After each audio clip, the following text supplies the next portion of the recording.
I grew up during the 80s in this little town called Durant, which is about 6 miles east of Brandon, Florida. Until I was 15 years old, my best friends in the world were these two kids named Bobby and Joey, and we were basically inseparable. Not only did we all go to the same elementary and middle schools, but we spent all of our free time together too. Bobby and Joey were like polar opposites. Like, it was weird that we were even friends to begin with. Bobby was more outgoing while Joey was more reserved. Bobby would eat just about anything while Joey was easily the fussiest eater I've ever known. It extended to almost everything, including how scary they found horror movies. And boy, did we love horror movies. We tried just about every trick in the book to sneak into theaters to watch The Thing or Nightmare on Elm Street. Sometimes we succeeded and sometimes not. But when we did get in, the result was always the same. Joey would be on the verge of a panic attack for the entire showing, while Bobby would be complaining how it all looked fake or how it wasn't scary enough for him. Nothing seemed to be able to freak him out, not even the transformation scene in American Werewolf in London. He was impressed, sure, but not in the least bit grossed out or whatever. And I suppose that's why he thought the haunted house at a traveling fair wouldn't scare him either. It was late August of 1985 when the traveling fair came to town, and seeing as nothing good was showing down at the local movie theater, we figured we'd stop by to see what it was all about. It was all the usual stuff: cotton candy, fairground rides, BB shooting galleries, but the thing that really caught our attention was the haunted house. For a janky traveling fair, it actually looked pretty cool, and was certainly more of an attractive prospect than the carousel.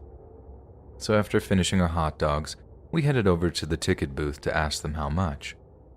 I remember the guy in the booth had all this skeletal face paint on, and when we asked him for 3 tickets, he put on this spooky voice like, "Are you sure you boys have the constitution for such a terrifying trial?"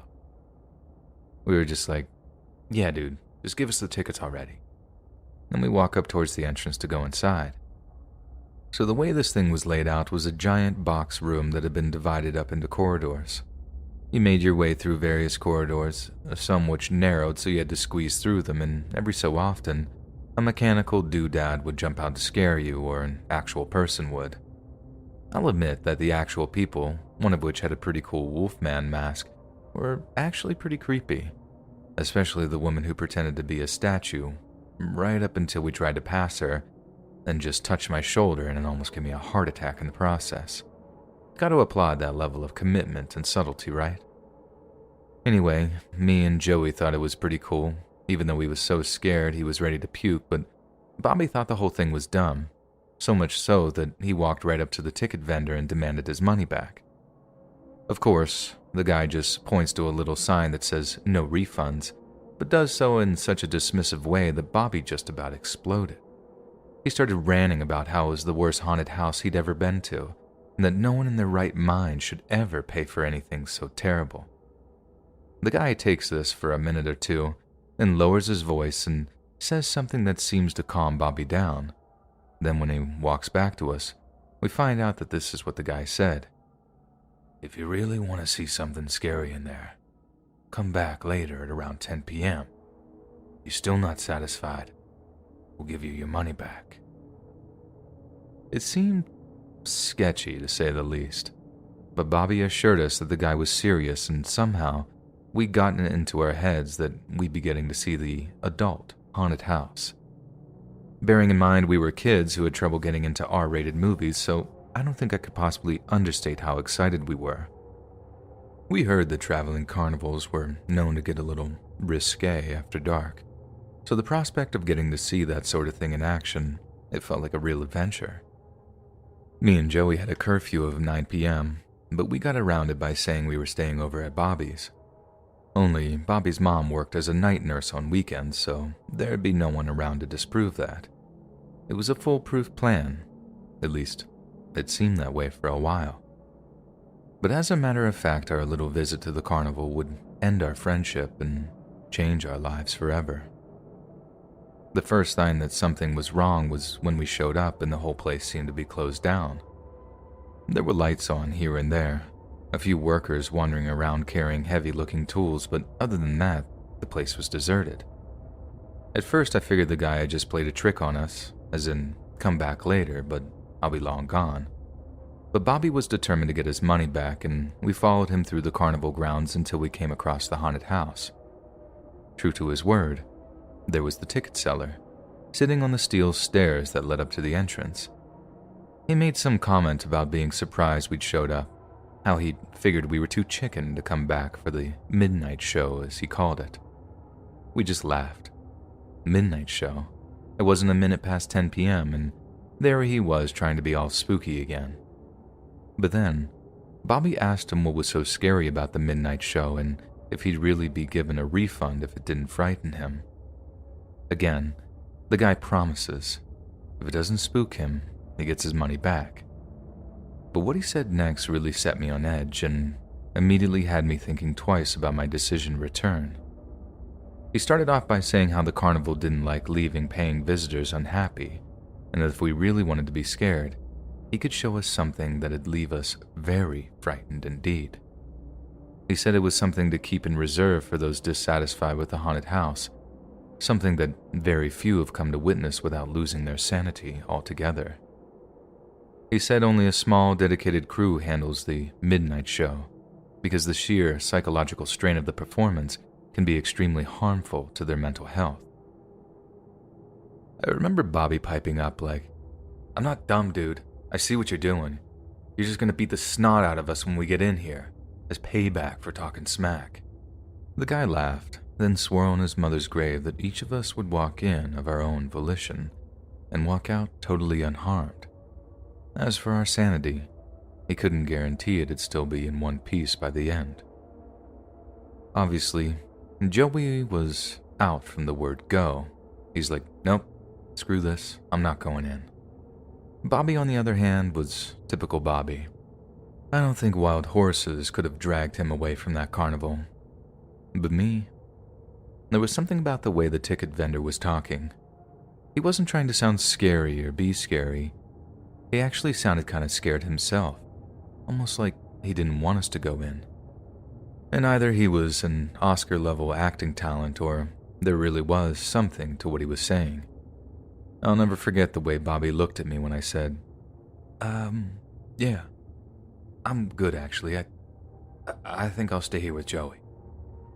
It was like disgust mixed with ridicule. I know for a fact he thought I was being a big baby for having let the carny dude psych me out, but I made my mind up and I wasn't going to budge.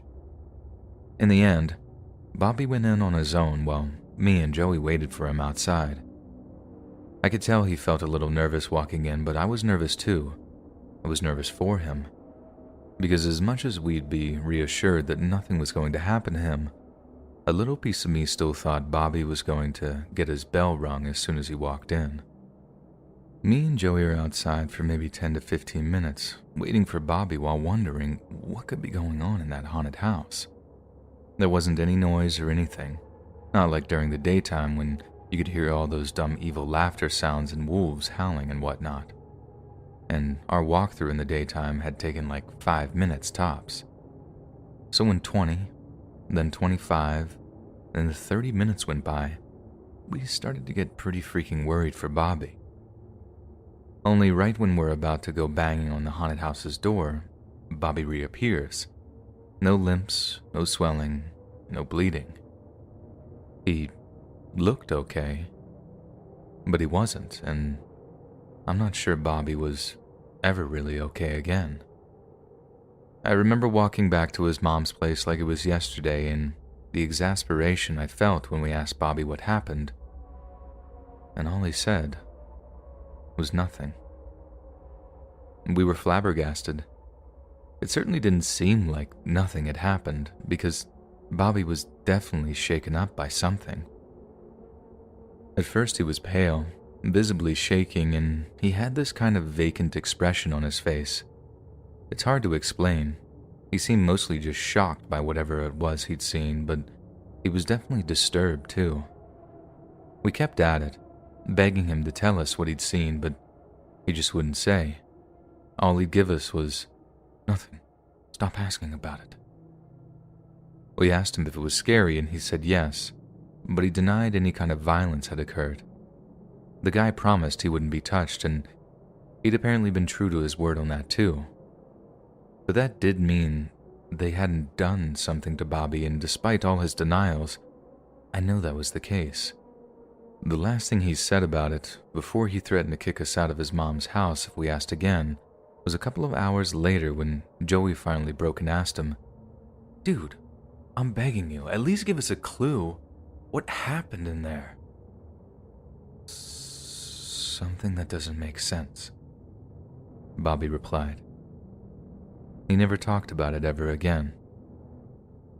I know that seems unbelievable, but time moves pretty fast at that age.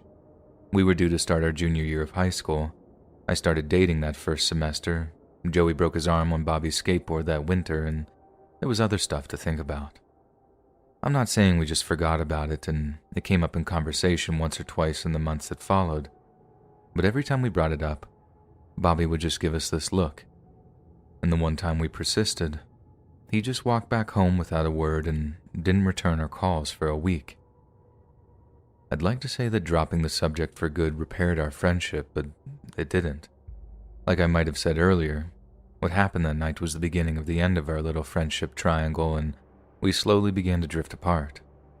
The end of the end, if that makes any sense, was when Bobby and his mom moved out to New Hampshire for her job. We all promised we'd keep in touch, but we never did, and I think me and Joey just bummed each other out after that, always wondering what happened to Bobby, always hoping he'd call someday, but he didn't call, and we didn't ever get the number for his new place. I still think about Bobby an awful lot, and I still think about him saying something that didn't make any sense. I've racked my dumb brain for literally decades, but I just can't work out what he meant by that. My wife thinks he was lying and that those carnival workers really did lay hands on him or something. Just because he didn't have any cuts or bruises doesn't mean they didn't slap him around or threaten him a little, and besides, you can do a lot worse things to someone without leaving a black eye or a bruised lip. I sometimes wonder if that really is true, that what happened to him was so traumatic that he just couldn't deal with it. But Bobby was brave, man. I think he was the bravest and most defiant person I've ever known. If the tough thing needed doing, Bobby did it. And I think that if that thing just so happened to be opening up about being hurt or something, Bobby would have done it. Maybe later rather than sooner, but he would have. And I think I'll just end this here. Whenever I talk about Bobby, every third word of my mouth is maybe, and I'm so sick of maybes that I can barely even describe it. I just hope his story isn't over yet, that he's out there, somewhere, living a happy, fruitful life. I try to look up him on Facebook every so often just to see if he made an account or something, but I've had no luck as of yet. But maybe next week, or maybe next year, I'll finally find out what happened to Bobby and get to say hello to an old friend in the process. Maybe. Just maybe.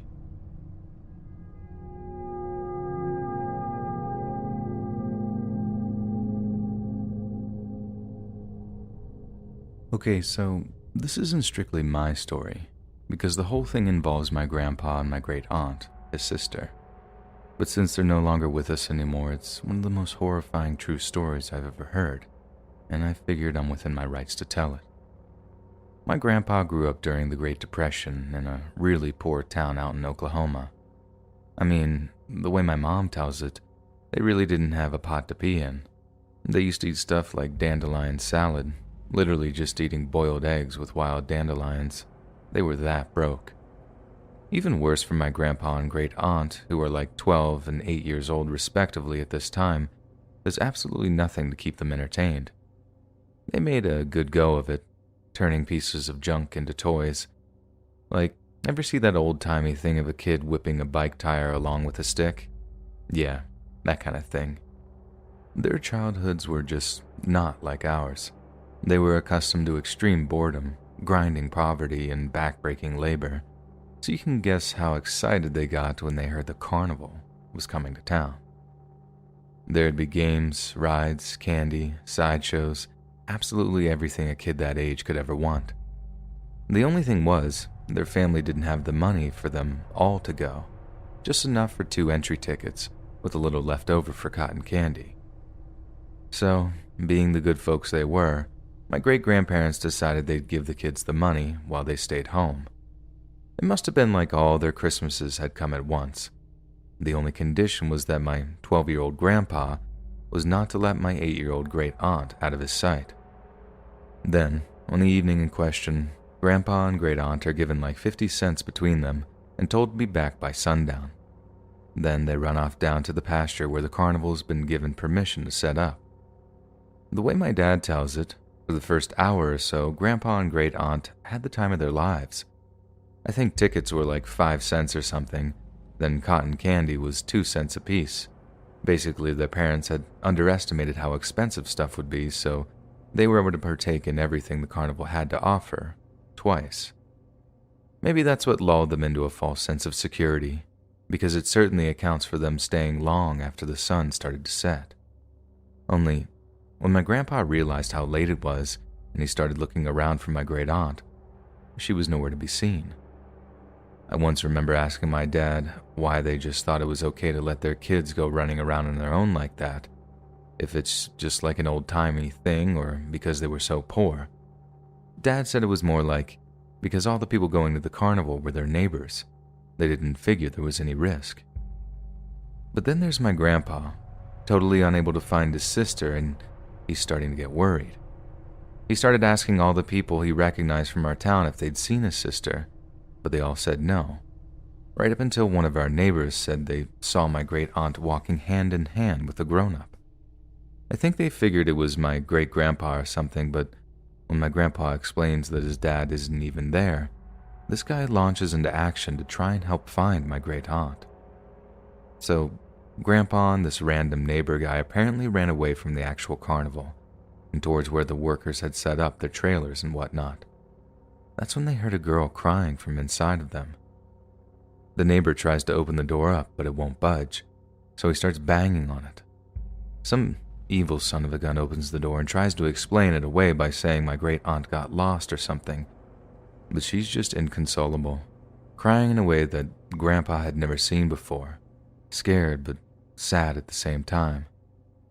This neighbor then rushes my grandpa and great-aunt home and tells their parents all about what had happened. My grandpa knows something bad happened to his sister, but he just doesn't know what because she sure won't talk about it. Obviously, my great-grandpa was absolutely furious, so he grabs a shotgun, rounds up a few buddies, and they went down to the carnival to basically do God knows what to this guy.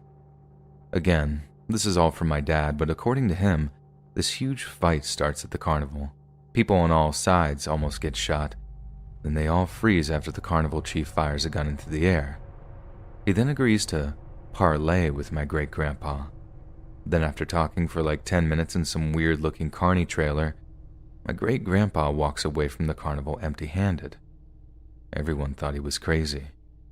Some monster had just put his hands on his only daughter, and after a short powwow with the man in charge, he was happy to just walk away. His buddies confront him on it, obviously wanting to know what the deal was, but my great-grandpa apparently tells them to put a sock in it, because it's all been ironed out. That night, my great-grandpa apparently puts on his boots, then headed down to the carnival one more time before it left town. He meets up with the carny chief, who asks if my great-grandpa still wants satisfaction, which he obviously did. At that, the carny chief beckons to 2 workers, who carry out like a basket or something, before laying it in front of my great-grandpa. When they invited him to open the lid, he complied, and when the smell hit him, I doubt he had it in him not to puke. Because according to my dad, the carnies had stacked the offending worker's severed head on a pile of his own guts, and his own junk had been stuffed into his mouth. The carny chief then told him, while pointing at his junk, "First we cut off this, then we cut out those," then points to the guy's guts. Only when he stopped moving did we cut off that, then points to his head.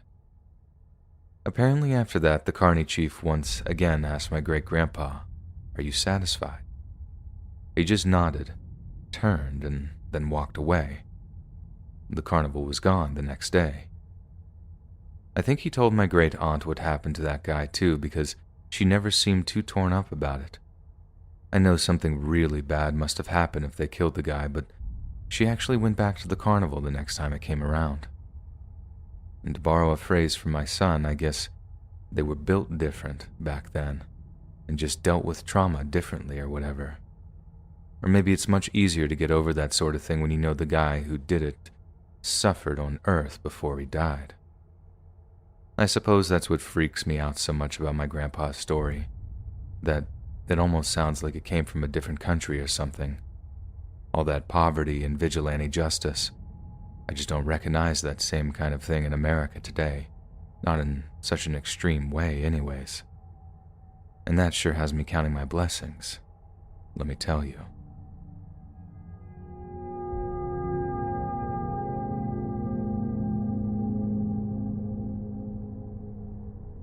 Organized crime is possibly the greatest plague that human society has ever faced.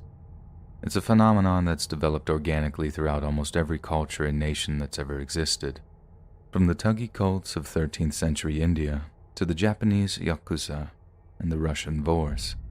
It seems that certain sections of humanity are simply inclined towards criminality. And just like their law-abiding counterparts, they've found that coalition is often a superior choice to outright conflict. As we all know, the United States also has its fair share of organized crime, most often recognized in the forms of New York's Five Families, Murder, Inc., or perhaps the Crips and Bloods. But is it possible for smaller, less renowned, but more efficient forms of mafia to exist in 21st century America? And what if they took on some very unfamiliar, even comical new forms? Essentially what I'm asking is there any such thing as the Carnival Mafia? I can hear some of you laughing already, picturing guys in clown outfits doing the whole Joe Pesci bit of, funny how? How am I funny? Do I amuse you? But I'm serious, deadly serious. So without further ado, let me tell you the story of Alfred and Pauline Carpenter. Alfred and Pauline loved the carnival. Al, or Sonny as people sometimes called him, hailed from Oak Lawn in California, while Pauline was born in Walnut, Kansas. The couple were married on May 17th of 1986 in El Dorado, Kansas, and spent the next 32 years of their lives raising several loving children along the way. By all accounts, Pauline and Al were happiest when in each other's company, and many a photograph of the couple showed just how in love they really were. After retiring from aeronautical giant Boeing, where they both were employed, Al and Pauline made their living selling homemade jewelry at county fairs, and although it didn't exactly make them a mint, the nomadic lifestyle suited the septuagenarian couple immensely. They were able to meet interesting new people while traveling the country they loved, and best of all, they got to do it together. This is how they ended up in Great Bend, Kansas, on July 13th of 2018 during the Barton County Fair. It was a typically wholesome summer affair, featuring a tractor pull, Ferris wheel, a rabbit show, and a root beer float social. There were prizes for the best homegrown rhubarb stalks, green beans, and summer squash, along with a much-coveted trophy for the county's largest potato. Just like they'd done many times before, Al and Pauline Carpenter set up their stall, arranged their goods in charming displays, and began friendly bartering sessions with the local townsfolk. The vast majority of their interactions were positive, but it's believed that at some point during the day, some kind of confrontation occurred between the Carpenters and their fellow carnival workers. At first glance, the confrontation doesn't seem to be too significant, as Al and Pauline continue to operate their stall until the end of the working day, and simply retire to their RV for the evening. But as it turned out, the encounter would have deadly implications for them. 4 days later, on July 17th, the Van Buren Police Department received a rather distressing call from a woman who claimed her sister, Christine Tenney, was being held hostage. She went on to tell the dispatcher that 2 criminals had murdered a couple, stolen their RV, and were now holding her sister as a hostage at a residence known as the Vista Hill Apartments. Heavily armed police officers rushed to the apartment complex, and were greeted by the sights of a large camper van with bullet holes in it. So far, the information was good, but just as they were in the process of locking the apartment complex down, who should they find, alive and well, but Christine Tenney. Christine was baffled by the reports of her kidnapping, claiming she was in no danger whatsoever. But when the parked RV was searched, police found trash bags full of bloody paper towels, blood-soaked clothing, and 2 spent 9mm bullet casings. It was quite obvious that some kind of violent struggle, perhaps even a murder, had taken place in the RV, and when the cops ran the vehicle's plates to discover who the owner was, Al Carpenter's name came back. Naturally, the police were very interested in talking to the person that had made the report in the first place. Given they had the caller's sister, it was quite easy to track them down, and the person in question turned out to be a 52-year-old Florida woman named Kimberly Younger. Not only did Kimberly have a weak explanation as to why she thought her sister was in danger, chalking it up to a simple miscommunication, but she claimed that Al and Pauline Carpenter were just fine, and that she'd given them a ride to a casino in the hours before their RV was stolen. It's then the cops noticed that Kimberly didn't seem to own a car, and when pressed as to what vehicle she'd used to give the Carpenters a ride, she claimed to have hired a car from a rental place that she couldn't remember the name of. Obviously, investigating officers found this to be highly suspicious, and they ordered the arrest of several Carnival workers. When 2 of these Carnival workers turned out to be none other than Christine Tenney and an ex-boyfriend of Kimberly Younger's named Michael Fowler, police began to realize they were onto something. Then, when Michael Fowler seemed to display an alarming amount of guilt during an interview, police applied the right amount of pressure, and he broke. Through tears of anguish and remorse, Fowler admitted to murdering the Carpenters, and is reported to have said, "She had me suckered the whole time. I just threw my whole life away. It was supposed to be my blood in." When police asked what he meant by blood in, they were well aware of the gangland connotations, but what kind of organization could this lowly carnival worker have been trying to enter? After agreeing to cooperate with the authorities to avoid the death penalty, Fowler showed them the shallow graves in Arkansas where the Carpenters were buried, then went about telling them everything he knew. He claimed to have been in communication with a man named Frank Zaitchik, owner and operator of a Michigan-based traveling carnival company called Wade Shows, Inc. But according to Michael Fowler, Frank had another, considerably more sinister occupation: leader of the Carnival Mafia. At some point during questioning, Fowler got out his phone and showed police a series of Facebook messages purported to be between him and Frank Zaitchik. In one message at around 2:30 a.m. on July 14th, Fowler had written, "It's done. They're dead." "Good job, now get out," Frank Zaitchik replied. "I'm trying to calm down right now," Fowler wrote back. "Deep breaths," read Zaitchik's response. "The first is always the hardest.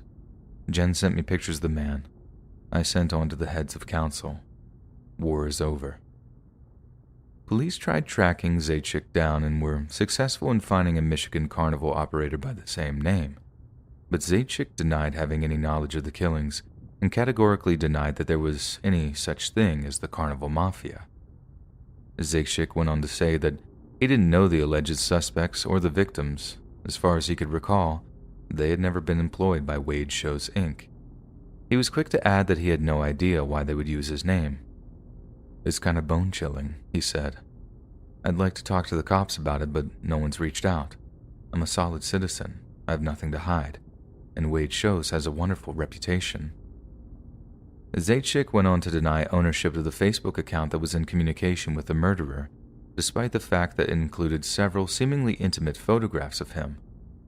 All the cops had to do was establish a concrete link between Zaitchik and the killer, and they had a solid murder case. But then, just a few days later, Kimberly Younger contacted police with a jaw-dropping confession. She claimed to have set up a false Facebook account and had been posing as Frank Zaitchik in order to trick her ex-boyfriend into murdering the Carpenters. She seemed desperate to absolve Zaitchik of all culpability and assured police that she and she alone was responsible for ordering the Carpenters' death. It's also possible that it was she who revealed the involvement of 37-year-old Texas man named Rusty Frazier. Frazier is said to have facilitated the murders in some manner, possibly by either supplying the weapon or aiding in the disposal of the bodies. It's not clear if Rusty Frazier was working the Barton County Fair around the time that the Carpenters were killed, but his ability to quickly transport the remains out of the state suggests that there may be an even wider network of people who had a hand in the murders. Most of those arrested vehemently denied the existence of any kind of carnival mafia and insisted they acted alone. Michael Fowler later retracted his statements about it being a blood-in style initiation and insisted he simply had been tricked as part of a petty personal rivalry. Kimberly Younger had also spoken of a kind of carny mafia and gave the police some rather detailed stories of how they laundered money, collected protection money, and murdered anyone who refused to cooperate. Yet she too retracted her statements after the police investigated Frank Zaitchik's role in the murders, almost as if though they'd been warned to shut their mouths or face the consequences.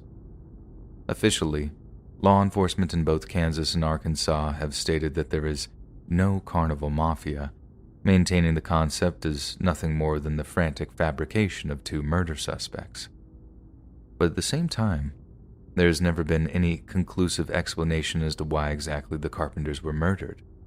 It's often explained away as a disagreement or confrontation that suddenly turned violent, but even so, the root cause of the conflict had never been accounted for. Could it be that the argument arose over the Carpenters' refusal to pay protection money, and were the Carpenters killed so that the Carnival Mafia could make an example out of them? If the official statement of the police is to be believed, then no, it's all just a crazy coincidence.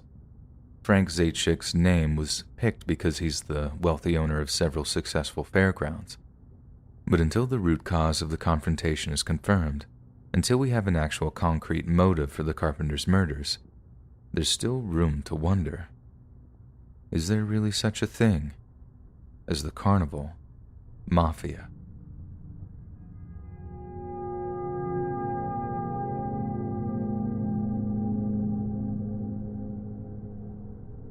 Mark Anthony Tildesley was born on August 31st of 1976 to John and Lavinia Tildesley. The Tildesleys lived in the small English town of Wokingham in Berkshire, and in 1984, 7-year-old Mark was a Year 3 pupil at the nearby Palmer Church of England Junior School.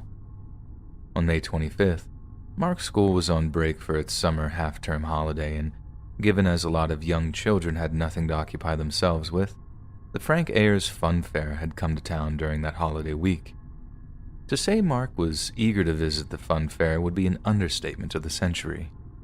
He saved up his 30-pence weekly pocket money for an entire month, and added to his savings by doing odd jobs under the supervision of his parents. Mark became somewhat famous around the town for being the industrious little redhead with a rather sizable collection of 10-pence pieces. A local shopkeeper, Margaret Hickman, was fond of little Mark and has many happy memories of him counting out the right number of coins to pay for his candy. So on the afternoon of June 1st, 1984, when Mark handed over a 50-pence piece to pay for his candies, Margaret found it very odd indeed. She watched Mark collect up his goods before returning to an adult outside, but it wasn't Mark's father or mother. In fact, Margaret didn't recognize the man at all. This was also odd because pretty much everyone in town knew each other and could instantly recognize an outsider. But since she also overheard the man tell Mark that he was going to the fair later that day and that he would pay for him to go on the dodgems that evening, she figured he was simply an older relative. Later that day, just after 5:30, Mark rode his gold Raleigh Tomahawk bicycle the half-mile to the carnival ground. He promised his parents that he'd be back home no later than 7:30 p.m., with his mother recalling him saying, "Don't worry, Mom, I won't be late." While en route to the carnival, he apparently met up with two school friends, but they wanted to go back home to change before heading down to the fairgrounds. So Mark made the decision to ride down alone, hoping to scout out the best rides before friends showed up. A few hours later, back at the Tildesleys' house, it was fast approaching 7:30 and there was no sign of young Mark. 7:30 came and went, but by the time 7:45 rolled around, Mark's parents were beginning to get worried, and by 8 p.m. sharp, they left their home to look for him down at the fairgrounds. On their arrival, the first thing they noticed was his gold Raleigh tomahawk chained up to a metal fence near the fair's entrance. This seemed to confirm that Mark was still present, but after searching all over the carnival, John and Lavinia couldn't find hide nor hair of their son. At around 10 p.m., a terrified Lavinia contacted the Wokingham Constabulary to report Mark missing, and subsequently enlisted the help of some relatives in continuing the search, but again, not a single trace of little Mark was to be found. What followed was one of the largest search and rescue operations in British history. A ragtag team of police officers, civilian volunteers, and soldiers, Royal Electrical and Mechanical Engineers, made up a force that numbered in the hundreds.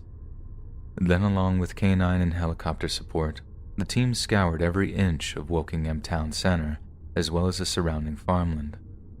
Several horrifying false alarms were recorded, the first coming when a train driver claimed to have seen a fox carrying a child's arm in its mouth.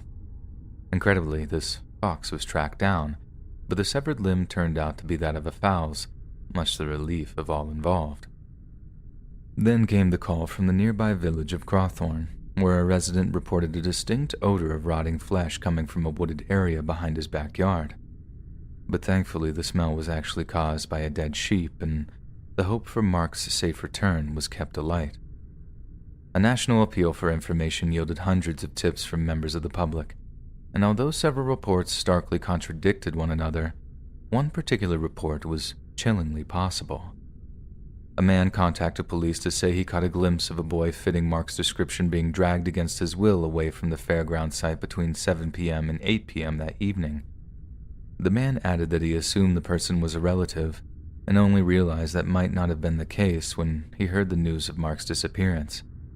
When asked what this man looked like, the caller didn't know, and could only add that the man had terrible posture and appeared to be ever so slightly hunchbacked. In the course of their investigation, local police went about collecting the names of all carnival workers present that evening. After working their way down the list, interviewing and eliminating several of the workers, police reached the name Sidney Cook.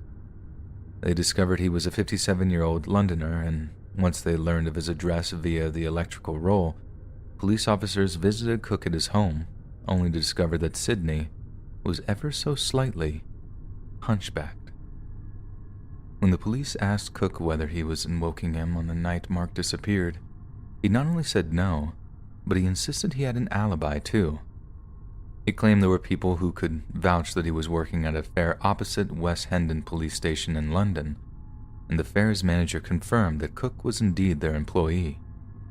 This forced the police to officially eliminate Cook from their investigation, but he was always viewed with deep suspicion by the investigating detectives, which is why it was shocking but not surprising when Cook's name reappeared in the course of a child murder investigation a few years later.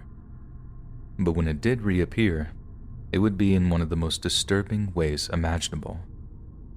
After the arrest of a man named Leslie Catweasel Bailey in 1999, police obtained a letter that chilled the blood of all those who read it. The letter consisted of directions to a shallow grave, one dug into some woodland out in Berkshire. The letter referenced being the final resting place of a boy that had been found at a fair, and it was addressed to none other than Sidney Cook. When confronted with the letter, Sidney confessed to abducting Mark Tildesley. But what he and a select group of friends did next is frankly too terrible to talk about in detail. Let's just say Mark's final moments involved forced ingestion of narcotics, then terrifying levels of mental and physical abuse, and the men who committed these crimes called themselves the Dirty Dozen. This cabal of disgusting sadistic abusers consisted of Sidney Cook, his arrested associate Leslie Bailey, a man named Lenny Smith, and an individual known only as Odd Bod. Leslie Bailey was the only member of the gang who was honest enough to admit what they'd done, and his testimony secured the convictions of Sidney Cook. But that didn't mean he was shown any mercy when he was strangled by another inmate after his conviction and imprisonment. When news of his murder reached John and Lavinia Tildesley, John said he would like to shake the murderer's hand, whilst Lavinia is said to have opened a bottle of wine to celebrate the occasion. Lenny Smith managed to escape all charges by casting as much doubt on Bailey's story as possible, but he didn't escape justice entirely. In 2006, Lenny would die of acquired immune deficiency syndrome in Nottingham prison. Again, the Tildsleys celebrated the news of his long drawn-out and painful death. The fourth man, known only as Odd Bod, was confirmed to be a blood relative of Leslie Bailey. The reason he's only referred to as this bizarre nickname, and in official court documentation at that, is because Odd Bod is so heavily mentally disabled that he's said to have the mind of an 8-year-old. As a result, Odd Bod could not be named, charged, or put on trial or sentenced in connection with Mark's murder. As of 2021, 94-year-old Sidney Cook is the only surviving member of the so-called Dirty Dozen. It's believed that although someone else disposed of Mark's body, Sidney knows where the boy is buried but refuses to tell the police or the boy's family the exact location of their son's final resting place. This is thought to be a depraved method of control, his final method of taking Mark away from his grieving parents. Because, if only Sidney knows where their son is buried, then via the sick lens through which he views the world, he still owns him. He took a piece of their boy, and they can never get it back. I think we can all agree that men like Sidney Cook are proof that monsters really do exist.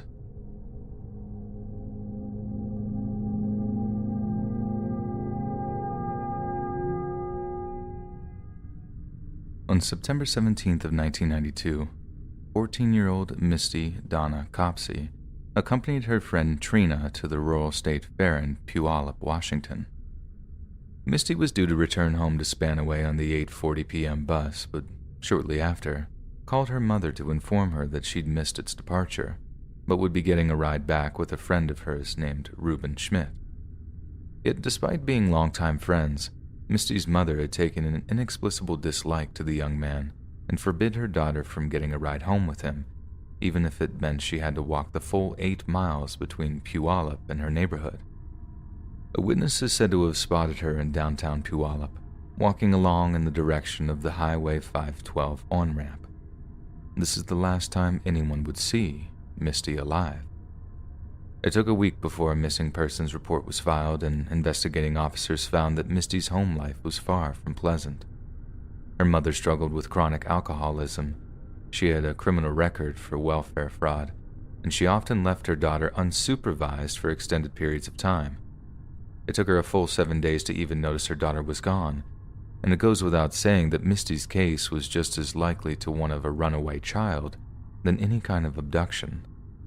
That being said, the case was thrown into doubt almost as quickly as it opened, as 2 of Misty's classmates claimed to have seen and spoken to her in the week prior. The case wasn't entirely closed, but it gave the police the impression that the missing persons report was nothing more than a tragic mistake. It took weeks before the investigation was taken seriously, and it took a whopping 5 months for law enforcement to interview the 2 people that had last seen her. One of these people was a friend of Misty's named Trina Brevard, who had accompanied Misty to the Puyallup Fair. Trina said that on the night in question, Misty had gotten the bus, while it was her that was forced to walk home. This confused the investigating officers somewhat, and it was only when they continued to poke and prod at Trina's story that they realized she might be lying.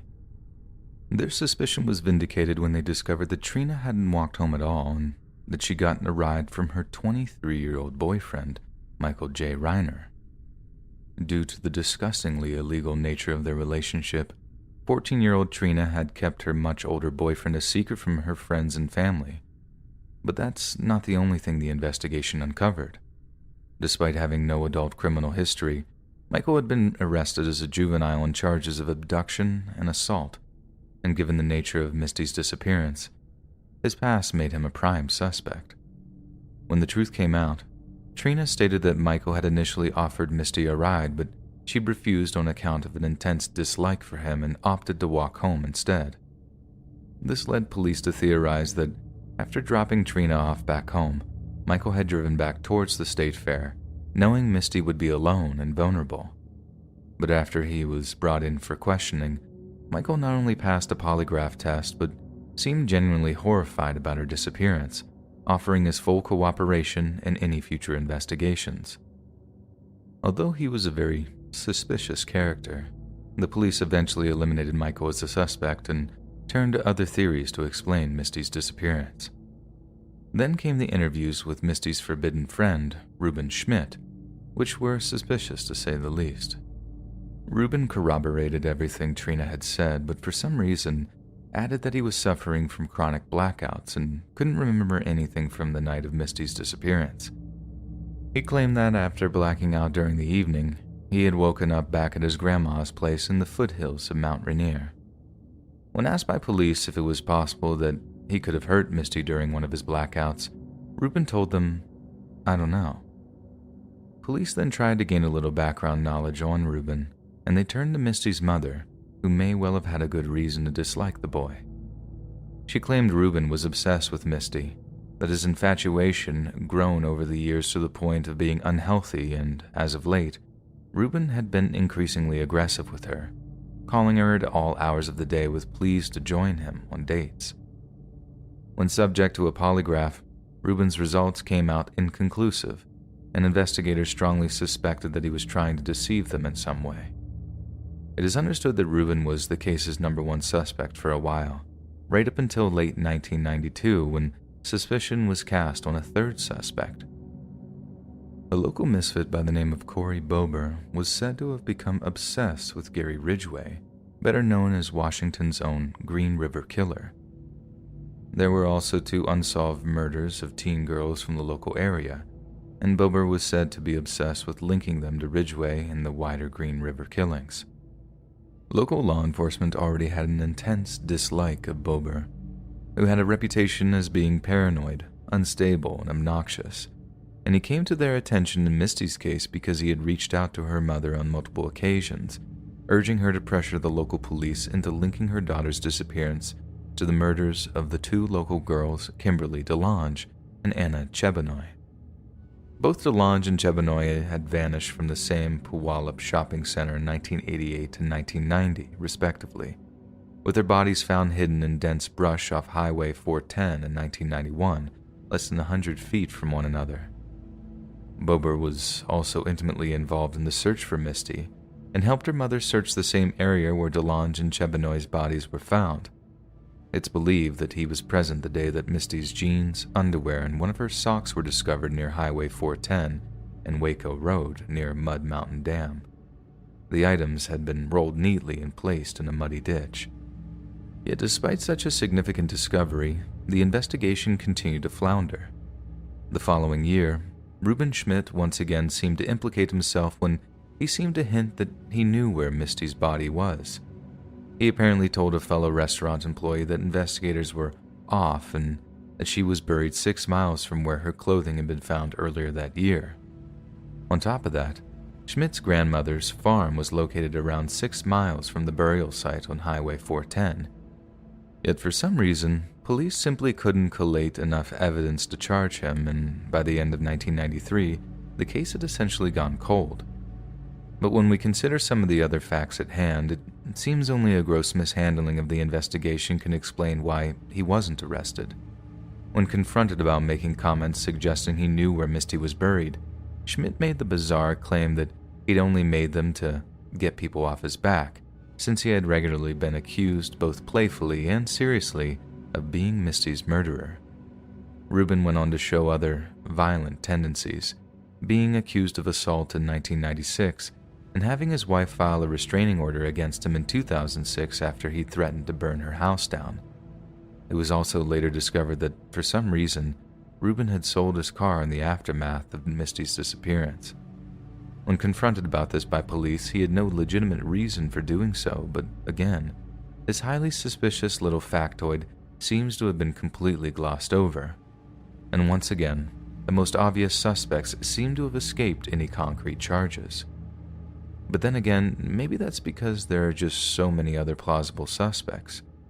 For example, for anyone investigating missing girls in 90s-era Pacific Northwest, to not include Gary Ridgway as a suspect would verge on grossly incompetent. The Green River Killer confessed to no less than 71 different murders, making him one of the most prolific serial killers in American history. Yet for a man who was apparently so open and honest about his depravity, Ridgway flatly denied having anything to do with Misty's murder, and the area she vanished from was well out of Ridgway's regular stalking ground. Then there's convicted kidnapper Robert Hickey, who was sentenced for a separate crime shortly after Misty vanished. He served several years in prison only to commit a crime of similar depravity once he was released from prison. Seeing him as an irredeemable threat to society, a judge then sentenced him to life in prison without parole. Hickey was apparently driving a red Camaro at the time of Misty's disappearance, which may well account for a series of red paint chips found on her body. Yet when confronted by police, he denied having killed or abducted her, and officers must have been satisfied with whatever alibi he had to offer because he was soon dropped as a suspect. It seems that a tragic combination of minimal information, unreliable witnesses, and a weak investigation meant Misty Copsey's killer might never be brought to justice. Misty's mother had a few choice words for the Puyallup PD, saying their failure to arrest and convict Reuben Schmidt was a catastrophic blunder, and that they should have gotten to work finding her much sooner instead of waiting months to interview key witnesses. In recent years, the Puyallup Police Department, as well as the local sheriff's office, have revitalized public information campaigns in hopes that renewed interest in the case may bring forth new and pertinent information. The use of DNA analysis may be able to reveal new information regarding Misty's disappearance. Although it's been over 20 years since she vanished, Misty's mother is still desperate for answers. Someone, somewhere, must know something, she was quoted as saying. So please, I'm begging you, if you know what happened to my daughter, please call the Puyallup PD. But it seems the only person who really knows the truth of Misty's fate is the one who buried her. And if the past 30 years are anything to go by, her killer certainly won't be revealing himself anytime soon.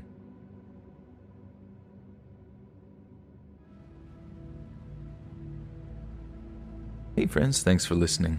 Click that notification bell to be alerted of all future narrations. I release new videos every Monday, Wednesday, and Friday at 7 p.m. Eastern Standard Time. If you got a story, be sure to submit them to my subreddit, r/Let'sReadOfficial, and maybe even hear your story featured on the next video. And if you want to support me even more, grab early access to all future narrations and bonus content over on Patreon, or click that big join button to hear about the extra perks offered for the channel. And check out the Let's Read podcast, where you can hear all of these stories in big compilations and save huge on data, located anywhere you listen to podcasts. Links in the description below. Thanks so much, friends, and I'll see you again soon.